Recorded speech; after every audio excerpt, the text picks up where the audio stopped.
ಹೇಳಿ ಡಿವೈಡ್ ಮಾಡ್ತಾ ಬರುತ್ತೆ. ವೆಸ್ಟರ್ನೈಸ್ಡ್ ಕಂಟ್ರೀಸ್ಗಳಿಗೆ ಹೋದಾಗ ಅಲ್ಲಿ ಕ್ಲಾಸ್ ಅಂತ ಬರುತ್ತೆ. ಇವಾಗ ನಾನು ಶ್ರೀಮಂತನಾಗ್ಬಿಟ್ರೆ ನಾನು ಹೈಯರ್ ಕ್ಲಾಸಲ್ಲಿ ಹೋಗ್ಬಿಡ್ತೀನಿ, ಮಿಡಲ್ ಕ್ಲಾಸು ಕರೆಕ್ಟಾಗಿ ಗಳಿಸ್ತಾ ಇದ್ದೀನಿ, ಕರೆಕ್ಟಾಗಿ ಏನೋ ಒಂದು ಮಧ್ಯಮ ವರ್ಗ ಇದ್ದೀನಿ ಅಂತಂದರೆ ಮಿಡಲ್ ಕ್ಲಾಸು, ಲೋವರ್ ಕ್ಲಾಸು, ಈ ಟೈಪ್ ಡಿವೈಡ್ ಆಗಿರುತ್ತೆ. ಬಟ್ ಇಲ್ಲಿ ಹಾಗಿಲ್ಲ. ಜನ್ಮದ ಜೊತೆಗೆ ಜಾತಿ ತಗೊಂಡು ಬರ್ತೀವಿ ನಾವು, ಜಾತಿ. ಅದರಲ್ಲೂ ಕೂಡ 1950ರಲ್ಲಿ ನಮ್ಮ ಭಾರತದ ಸಂವಿಧಾನ ಲಾಗುವಾಯಿತು. 1950ರಲ್ಲಿ ಭಾರತದ ಸಂವಿಧಾನ ಲಾಗುವಾದಾಗ ಒಂದು ಏನಂತೀರ ನೀವು, ರಿಸರ್ವೇಷನ್ ಅನ್ನುವಂತಹ ಒಂದು ಪದಬಳಕೆ ಮುಂದೆ ಬಂತು. SC ST untouchable.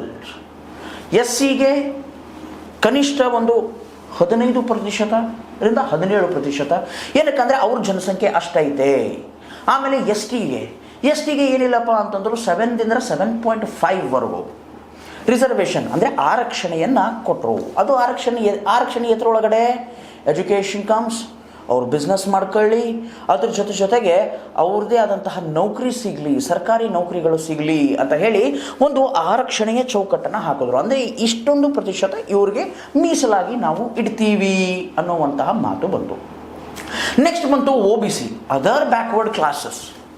ಈ ಅದರ್ ಬ್ಯಾಕ್ವರ್ಡ್ ಕ್ಲಾಸಸ್ಗಳಿಗೆ ಯಾವ ರೀತಿಯಾದಂತಹ ಇದನ್ನು ಮಾಡಿದ್ರು, ರಿಸರ್ವೇಷನನ್ನು ಕೊಟ್ಟರು, ಅದನ್ನು ಹೆಜ್ಜೆ ಹೆಜ್ಜೆಯಾಗಿ ನೋಡ್ತಾ ಹೋಗೋಣ.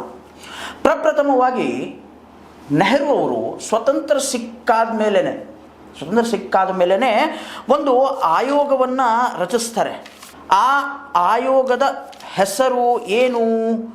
ನಿಮ್ಮ ಮನಸ್ಸಿನಲ್ಲಿ ಒಂದು ಪ್ರಶ್ನೆ ಮೂಡಿರಬೇಕು. ಆ ಆಯೋಗದ ಹೆಸರೇ ಕಾಕಾ ಕಾಲೇಲ್ಕರ್ ಅನ್ನುವಂತಹ ಒಂದು ಆಯೋಗವನ್ನು ಮಾಡ್ತಾರೆ. ಆ ಕಾಕಾ ಕಾಲೇಲ್ಕರ್ ಆಯೋಗದಲ್ಲಿ ಒಂದು ರೀತಿ ಏನೋ ಒಂದು ರಿಸರ್ವೇಷನ್ ಕುರಿತಾಗಿ, OBC ರಿಸರ್ವೇಷನ್ ಕುರಿತಾಗಿ ಒಂದೆರಡು ಸ್ಪಷ್ಟನೆಗಳು ಮುಂದೆ ಬಂದವು. ಅದೇನಪ್ಪ ಅಂತಂತಂದರೆ OBCಗಳಿಗೆ 27%ದಿಂದ 30%ದಷ್ಟು ಆರಕ್ಷಣೆ ನೀಡಬೇಕು. ಆರಕ್ಷಣೆ ನೀಡುವಾಗ ಒಂದು ಸ್ವಲ್ಪ ವಿಚಾರ ವಿಮರ್ಶೆಗಳನ್ನು ಮಾಡಿ ಆರಕ್ಷಣೆಯನ್ನು ನೀಡಿ ಅಂತ ಹೇಳಿ ಮಾತುಗಳು ಬಂದವು. ಆವಾಗ ನೆಹರು ದೇಶವನ್ನು ಲೀಡ್ ಮಾಡ್ತಾ ಇದ್ರು. ಅವ್ರೇನು ಮಾಡಿದ್ರು, OBCಯನ್ನು ಕಟ್ ಮಾಡಿದ್ರು. ಅವಾಗ ಅದನ್ನು ತಗೊಂಡೇ ಬರಲಿಲ್ಲ. ನೆಕ್ಸ್ಟ್ ಇದು ಎದ್ದಿದ್ದು ಯಾವಾಗ, ಈ ಒಂದು ಗುಲ್ ಎದ್ದಿದ್ದು ಯಾವಾಗ? 1977ರಲ್ಲಿ ಜನತಾದಳ ಸರ್ಕಾರ ಬಂತು. ಎಮರ್ಜೆನ್ಸಿಯ ತುರಂತ ನಂತರ ಜನತಾದಳ ಸರ್ಕಾರ ಬಂತು 1977ರಲ್ಲಿ.